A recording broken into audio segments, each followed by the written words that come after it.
बिस्मिल्लाहिर्रहमानिर्रहीम। अस्सलाम वालेकुम व्यूअर्स, उम्मीद करता हूँ कि आप सब लोग खैरियत से होंगे। आज की इस वीडियो में हम बात करेंगे गंदम की ज़मीन की तैयारी में यूरिया का इस्तेमाल, यानी कि जब हम गंदम को काश्त करते हैं उसके टाइम जो हम डीएपी इस्तेमाल करते हैं उसके साथ यूरिया इस्तेमाल करने का कोई किरदार है या नहीं है, इसका कोई फ़ायदा ज़मींदार को मिलता है या सिर्फ़ पैसे का ही ज़िया है।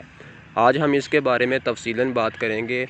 आपने देखा होगा कि कुछ ज़मींदार लोग जो हैं वो ज़मीन की तैयारी यानी गंदम की बिजाई के टाइम सिर्फ़ एक बोरी डीएपी इस्तेमाल करते हैं, जबकि आपने कुछ ज़मींदार देखे होंगे जो बिजाई के वक्त यूरिया का भी इस्तेमाल करते हैं।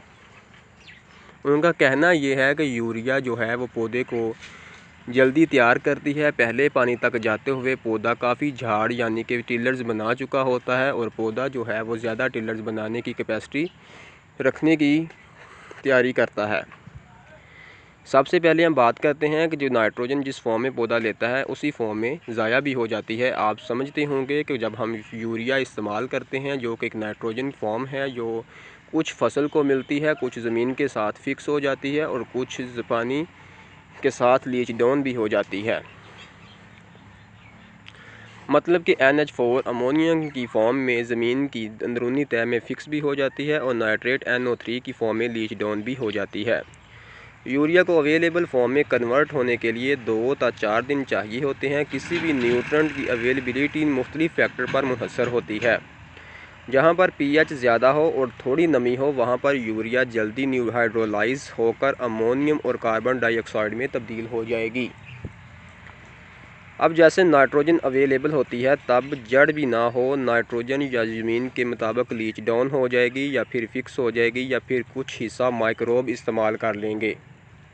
बात करने का मकसद ये है, जब हम ज़मीन की तैयारी करते हैं, गंदम की बिजाई करते हैं, उस वक़्त जो है हम यूरिया अगर इस्तेमाल करते हैं उसका क्या फ़ायदा है। फ़ायदा इसका कोई भी नहीं है, क्योंकि उस वक़्त दाना होता है, दाने के साथ जड़ें नहीं होती। ज़मीन को जो अवेलेबिलिटी होती है नाइट्रोजन की वो पौधे को मुहैया नहीं होती। 2 से 4 दिन में वो हाइड्रोलाइज होती है। इसके बाद वो कुछ हिस्सा फिक्स हो जाता है, कुछ हिस्सा जो है वो माइक्रोब इस्तेमाल कर लेते हैं। यानी कि फ़सल को जो हमारी गंदम बीजी होती है उसको इसका कुछ भी हिस्सा नहीं मिलता। जो हिस्सा इस्तेमाल करना होता है, जितना कि हिस्सा इस्तेमाल होता है, वो नाइट्रोजन जो है वो डीएपी की एक बोरी में भी मौजूद होती है। आप जानते होंगे कि डीएपी की एक बोरी में 46 यानी कि 46% जो है वो फास्फोरस होती है और 18% जो होती है वह नाइट्रोजन होती है। 18% नाइट्रोजन है वो ज़मीन को यानी कि पौधे को ज़मीन जो गंदम का पौधा होता है उसके लिए अवेलेबल होने की शक्ल में बहुत ज़्यादा होती है। हमें ज़्यादा यूरिया इस्तेमाल करने की ज़रूरत नहीं पड़ती।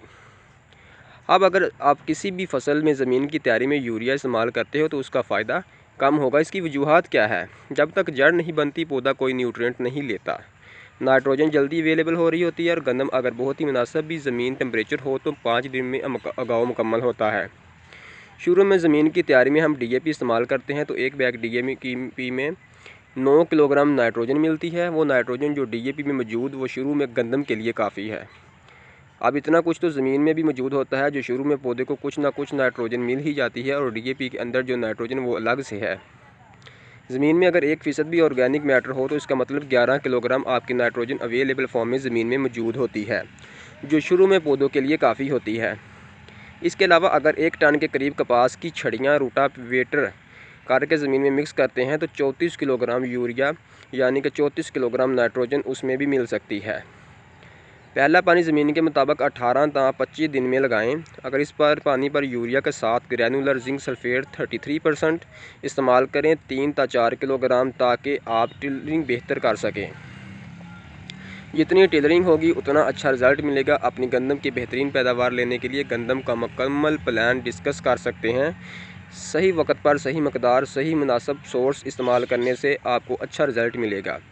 ज़रूरी नहीं है कि आप जो है वो ज़्यादा खुराक दें तो ज़्यादा पैदावार मिलती है। ज़्यादा ज़रूरत होती है मैनेजमेंट के बारे में, यानी अगर मैनेजमेंट हो तो फसल भरपूर पैदावार देती है, अगर मैनेजमेंट गलत हो तो इस फसल की पैदावार बहुत ही कम हो जाती है। मिसाल के तौर पर अगर आप देखें, अब यूरिया का बेतहाशा इस्तेमाल कर देते हैं लेकिन आप फास्फोरस नहीं देते तो हमें पैदावार नहीं मिलेगी।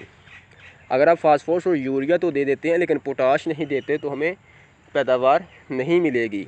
इसलिए हर न्यूट्रेंट की अवेलेबिलिटी को मुनासिब तरीके से अवेलेबल करना फसल के लिए हमें बहुत ही ज़्यादा ज़रूरी होता है। अगर हम ज़्यादा न्यूट्रेंट्स उसकी मकदार के मुताबिक जो फसल को ज़रूरत होती है उसके मुताबिक देंगे तो फसल जो है वो भरपूर जार बनाएगी, जो ज़्यादा पैदावार का हामिल साबित होगा। इसलिए हमें चाहिए कि हमें ज़्यादा पैदावार लेने के लिए हर न्यूट्रिएंट्स की अवेलेबिलिटी को मुनासिब तरीके से काम करना चाहिए और ऐसे बेतहाशा खादों का इस्तेमाल और वक़्त का ज़िया और पैसों का ज़िया नहीं करना चाहिए और आखिर में हमें कुछ भी हासिल ना हो।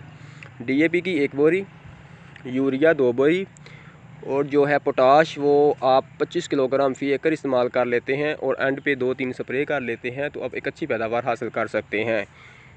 अगर मेरी वीडियो अच्छी लगे तो आप इसको लाइक करना, मेरे चैनल को सब्सक्राइब करना। शुक्रिया। अल्लाह हाफिज़।